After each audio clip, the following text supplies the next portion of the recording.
শিক্ষার্থীরা, আমরা আজকে আমাদের উচ্চতর গণিতে তৃতীয় অধ্যায় জ্যামিতি অ্যাপোলোনিয়াসের উপপাদ্য নিয়ে তোমাদের সামনে উপস্থিত হয়েছি। আমরা সেটা আজকে একটু আলোচনা করব, তোমরা মনোযোগ দিয়ে দেখো। আমরা আজকে অ্যাপোলোনিয়াসের উপপাদ্য 5।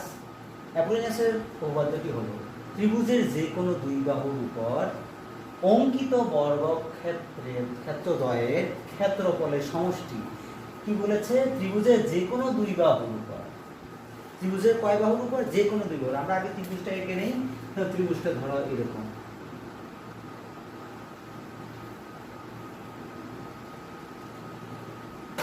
এটি হলো একটা ত্রিভুজ। তাহলে ত্রিভুজটি হলো এ বি সি। ত্রিভুজের যে কোনো দুই বাহুর উপর, কথাটা হলো ত্রিভুজের যে কোনো দুই বাহুর উপর, দুই বাহু উপর অঙ্কিত বর্গক্ষেত্র, যদি এটার উপর বর্গক্ষেত্র অঙ্কন করি, উপর অঙ্কিত বর্গক্ষেত্রের ক্ষেত্রফল, মানে যেই ক্ষেত্রফলটি সৃষ্টি হবে সেই ক্ষেত্রফল, এবং ওই বাহুর মানে হলো তৃতীয় বাহু, যে তৃতীয় বাহুটা অর্ধেকের উপর বলছে সেই তৃতীয় বাহু। তাহলে এইটা প্রথম এবং দ্বিতীয় বাহু যদি হয় তাহলে এটা তৃতীয় বাহু। তৃতীয় বাহুর অর্ধেকের উপর, তার মানে বিসি এর অর্ধেক। তাহলে বিসি এর অর্ধেক যদি আমরা ধরি, তাহলে মনে করি বিসি এর অর্ধেক হলো এটা, তাহলে সেটা হলো বিসি এর অর্ধেক, বিসি এর অর্ধেক, যেটাকে আমরা ডি দ্বারা প্রকাশ করি। এবার বলছে অর্ধেকের ওই বাহুর সমদ্বিখণ্ডক মধ্যমার উপর অঙ্কিত বর্গক্ষেত্রের ক্ষেত্রফলের সমষ্টির দ্বিগুণ হবে। তাহলে খেয়াল করো, বিশেষ নির্বাচনটা কি দাঁড়াচ্ছে? বিশেষ নির্বাচন। দেখো শিক্ষার্থীরা, বিশেষ নির্বাচনটা কি? যে ত্রিভুজে আমরা কি বলবো? কোন ত্রিভুজ? এবিসি ত্রিভুজ। তাহলে ত্রিভুজ এ বি সি, তাহলে এই ত্রিভুজে এডি কি? মধ্যমা। এই ত্রিভুজ এর এডি মধ্যমা। বিসি বাহুকে কি করে? সমদ্বিখণ্ডিত করে, সমদ্বিখণ্ডিত করে। তাহলে প্রমাণ কি করতে হবে? প্রমাণ করতে হবে যে, দেখো আমাদের প্রশ্ন অনুসারে প্রমাণটা বের করতে হবে। বলছে ত্রিভুজের যে কোনো দুই বাহুর অঙ্কিত বর্গক্ষেত্র, তাহলে ত্রিভুজের যে কোনো দুই বাহু ধরলাম, একটা হলো এবি আর একটা হলো কি? এসি। তাহলে ধরলাম এবি স্কয়ার বর্গক্ষেত্র, তাহলে বর্গ প্লাস এসি স্কয়ার কি বললো? হবে কার?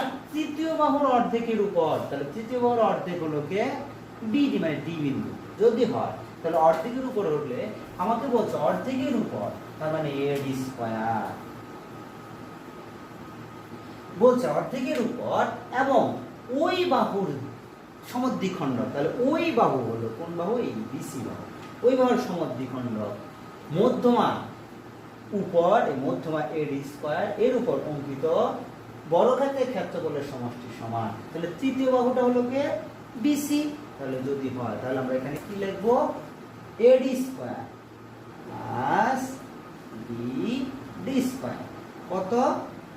2 গুণ। তাহলে কি হলো? AD square plus BD square into 2। আমাদের প্রশ্নে যেটা বলেছে যে কি? ত্রিভুজের যে কোনো দুই বাহুর উপর অঙ্কিত বর্গক্ষেত্রের ক্ষেত্রদ্বয়ের ক্ষেত্রফলের সমষ্টি তৃতীয় বাহুর অর্ধেকের উপর অঙ্কিত বর্গক্ষেত্রের ক্ষেত্রফল এবং ওই বাহু সমদ্বিখণ্ডক মধ্যমার উপর অঙ্কিত বর্গক্ষেত্রের ক্ষেত্রফলের সমষ্টির দ্বিগুণ। তাহলে দেখো এবি দুই বাহু, এবি এবং এসি, তাহলে এবি স্কয়ার বর্গক্ষেত্র প্লাস এসি স্কয়ার তৃতীয় বর্গক্ষেত্রের সমষ্টি হবে কার? মধ্যমা এডি, তৃতীয় বাহু বিডি স্কয়ার, অর্ধেক যদি ধরি আমরা বিডি স্কয়ার, এবং মধ্যমা হলো এডি স্কয়ারের সমষ্টি মানে যোগফল, সমষ্টি দ্বিগুণ। তাহলে এটা আমাদেরকে প্রমাণ করতে হবে। যদি এটা প্রমাণ করতে হবে তাহলে এবার দেখো আমরা কিসে আসবো? আমরা প্রমাণে আসবো। এবার প্রমাণটা দেখো, প্রমাণ।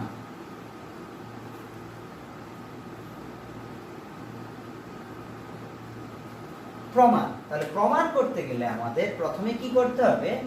যে আমরা এই ত্রিভুজের, কোন ত্রিভুজের? এবিসি ত্রিভুজের ক্ষেত্রে কথা বলছি আমরা। যদি এবিসি ত্রিভুজের ক্ষেত্রে কথা বলি তাহলে এখানে আমাদের তৃতীয় বাহু হলো কত? বিসি। তাহলে আমরা লিখব বিসি। এই বিসি বাহু সমদ্বিখণ্ডকগুলোকে এডি, যেটা কি করছে? বিসি বাহুকে ডি বিন্দুতে সমদ্বিখণ্ডিত করছে। এবার ডি বিন্দুতে যদি সমদ্বিখণ্ডিত করে তাহলে আমরা অবশ্যই এই এই বিসি বাহুকে যদি ডি বিন্দুতে সমদ্বিখণ্ডিত করে তাহলে সেটা কি উৎপন্ন হচ্ছে? A B D. এটি কিন্তু একটি কি স্থূলকোণ। যদি এটি স্থূলকোণ হয় তাহলে কি হবে? এবার আমরা একটু দেখি। তাহলে এখানে এই বিসির উপর একটি লম্ব অঙ্কন করব। কি করব? লম্ব অঙ্কন করব। সে লম্ব যদি অঙ্কন করে সেটা অবশ্যই কত ডিগ্রি কোণ? 90 ডিগ্রি কোণ। তাহলে এটার নাম দেবো আমরা ই। যদি ই দেই তাহলে দেখো, তাহলে এখানে কি হলো আমাদের? এই বিসি বাহুর উপর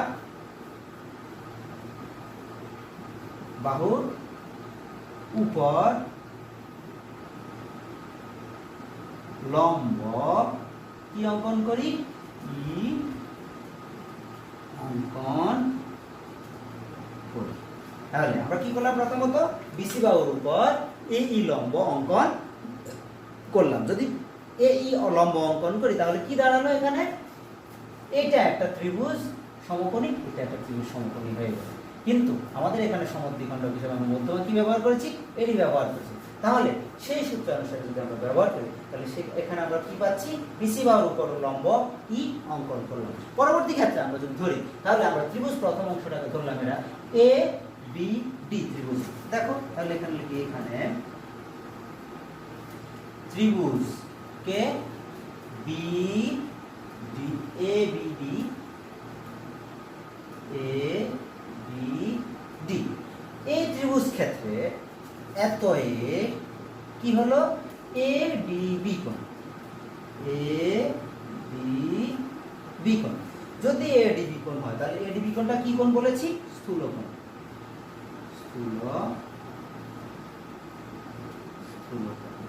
যদি এটা স্থূলকোণ হয় তাহলে এখানে এই কি বলছি? তাহলে বিডি রেখাংশে, রেখার বর্ধিতাংশের উপর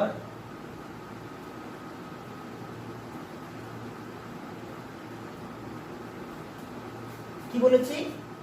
এ বিডি এর এ ডি বি কোণ স্থূলকোণ। বিডি রেখার বর্ধিতাংশের উপর এডি, এডি হলো কে? মধ্যমা। এডি রেখার লম্ব অভিক্ষেপ কি এঁকেছি?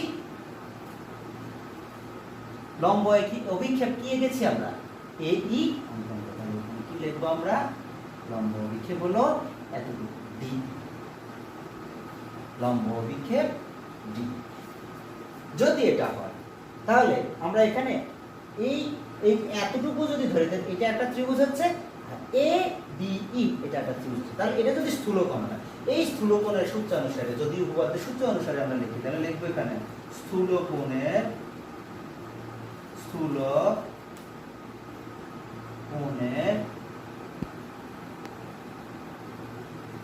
পিথাগোরাসের উপপাদ্যের বিস্তৃতি অনুসারে পিথাগোরাসের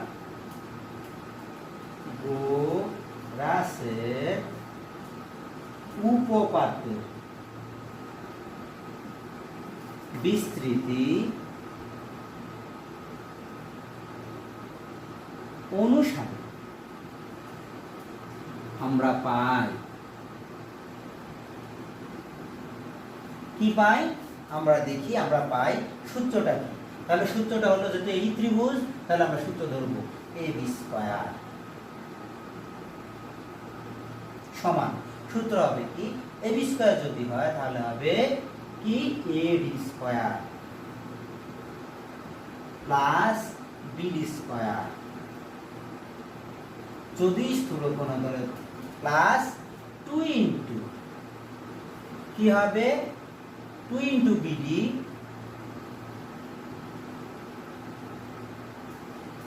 ইনটু, তাহলে কি হবে? আমাদের লম্ব অভিক্ষেপ হলো ডি। তাহলে এটাকে আমরা কি দিলাম? 1 নং সমীকরণ হিসেবে ধরলাম। ঠিক আছে শিক্ষার্থীরা? এবার তাহলে আমরা এই ত্রিভুজের অংশটা আমরা পেলাম, বাকি অংশটা আমরা একটু দেখি। বাকি অংশটা কি এটা লক্ষ্য করি আমরা।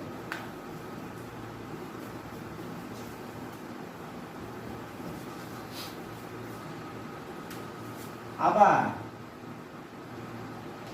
বাকি অংশটি দেখো, যদি বাকি অংশটি করি তাহলে ত্রিভুজ ক্ষেত্র কোনটা ধরলাম আমরা এবার? এডিসি বা এসিডি ত্রিভুজ। তাহলে ত্রিভুজ এ ডি সি এ, এখানে কোন কোনটি ধরবো? ডি। তাহলে এটা যদি স্থূলকোণ হয় তাহলে বিপরীত কোণ কি হয়? অবশ্যই সেটা সূক্ষ্মকোণ হয়। তাহলে আমরা দেখি, তাহলে সেটা হবে এ ডি সি, যদি সেটা কি হয়? সূক্ষ্মকোণ। সূক্ষ্মকোণ, তাহলে সেটা এটা ছিল স্থূলকোণ আর এটা হলো সূক্ষ্মকোণ। যদি সূক্ষ্মকোণ হয় তাহলে আমরা কি লিখবো? বিডি এর সি ডি এর বর্ধিতাংশের উপর, সিডি রেখার বর্ধিতাংশের উপর, সিডি রেখার বর্ধিতাংশের উপর, বর্ধিতাংশের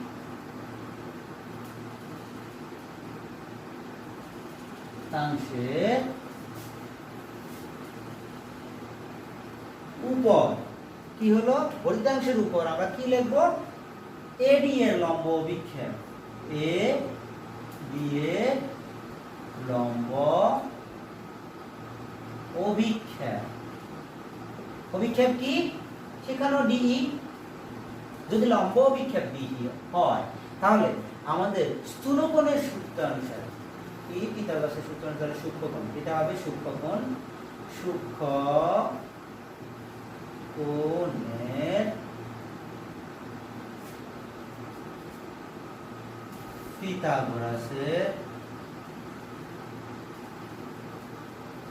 পিথাগোরাসের বিস্তৃতি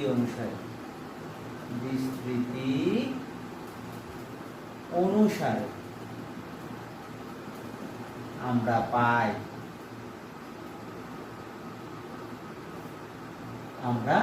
তাহলে দেখো শিক্ষার্থীরা আমরা কি পাই? 1 নং। তাহলে 2 নংটা আমরা পাচ্ছি, যেহেতু আমরা এইটাকে ধরছি তাহলে আমরা সেটা ধরবো কি? এসি স্কয়ার সমান কি হবে সূত্র? এডি স্কয়ার প্লাস হবে সিডি স্কয়ার প্লাস হবে, প্লাস না সূক্ষ্মকোণের বেলা হবে মাইনাস, যেহেতু এটা সূক্ষ্মকোণ তাহলে সেটা 2 ইনটু, সেটা হবে কি? সূক্ষ্মকোণের বেলায় সেটা হবে সিডি ইনটু হলো সিডি, যদি ধরি তাহলে ইনটু হলো ডিই। দেখো শিক্ষার্থীরা তাহলে কি হলো? সেটা এসি স্কয়ার প্লাস হলো এডি স্কয়ার, এসি স্কয়ার সমান AD square plus CD square minus 2 into CD into DE. যদি এটা এডি স্কয়ার এবং সিডি স্কয়ার, তাহলে এটাকে আমরা কি দিলাম? কি দিলাম? 2 নং সমীকরণ। দেখো এইবার এটা যদি হয় তাহলে আমরা দেখি একটু।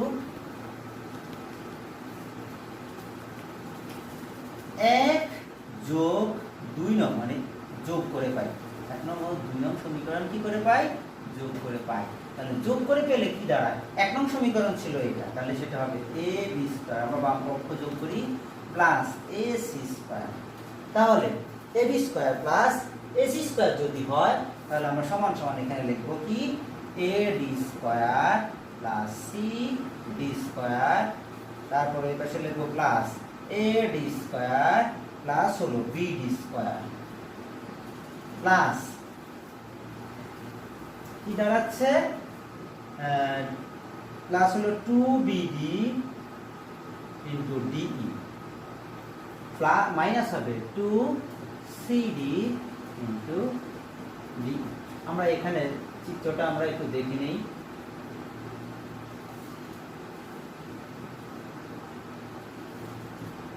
এ বি সি ডি, একটু দেখি যদি এটা হয় তাহলে আমরা এই যদি বিসি সমান বিসি এর অর্ধেক যদি ডি বিন্দু হয় তাহলে আমরা বিডি সমান সমান সিডি লিখতে পারি। ঠিক, তাহলে যদি বিডি সমান সমান সি লিখতে পারি তাহলে আমরা প্রত্যেকটা বিডির জায়গায় সিডি লিখতে পারি অথবা সিডির জায়গায় বিডি লিখতে পারি। তাহলে দেখো শিক্ষার্থীরা আমরা কি করছি, আমরা একটু ক্যালকুলেশনটা করে নিচ্ছি। এখানে সমান এডি স্কয়ার, দুইটি এডি স্কয়ার, তাহলে 2 এডি স্কয়ার। এখানে সিডি, তাহলে সিডি সমান সমান কি লিখতে পারি, বিডি। আমরা বিডি লিখলাম, BD square plus BD square plus 2বিডি ইনটু ডিই মাইনাস এখানে হবে 2সিডি, তাহলে সেটাকে আমরা লিখব বিডি ইনটু ডিই। এখানে আমরা লিখে দিতে পারি যেহেতু বিডি সমান সিডি। এবার দেখো শিক্ষার্থীরা, আমাদের A B square plus A C square সমান 2ab square plus 2bd square. এখানে এটা একটু কাটা যাচ্ছে, প্লাসে মাইনাসে মাইনাস, দুইটা থেকে দুইটা গেলে কিছু থাকছে না। তাহলে এবার আমরা দেখি, সুতরাং কি দাঁড়াচ্ছে, সুতরাং A B square plus A C square equal to, এখান থেকে 2 কমন নিই, তাহলে সেটা হবে এ ডি স্কয়ার প্লাস হবে বি ডি স্কয়ার। দেখো শিক্ষার্থীরা, আমাদের প্রমাণে চেয়েছিল যে, আমাদের কথাটা চেয়েছিল যে কি, দুইটা বাহু বর্গক্ষেত্রের এই সমষ্টি সমান হবে কে, দুইটি, একটি মধ্যমা এবং একটি প্রধান বাহুর কি সমষ্টির দ্বিগুণ। তাহলে দেখো আমাদের প্রমাণটা অ্যাপোলোনিয়াস যেটা চেয়েছিল সেটা আমরা প্রমাণ করে বের করেছি। তাহলে আমরা এখানে কি লিখতে পারি, প্রমাণিত লিখতে পারি, প্রমাণিত। ঠিক আছে, তাহলে আমাদের এই অ্যাপোলোনিয়াসের প্রতিপাদন এতটুকু পর্যন্ত হলো। আমরা এরপরে অন্য প্রতিপাদনগুলো নিয়ে আসবো। আজকে এখান পর্যন্তই, আমাদেরকে ধন্যবাদ।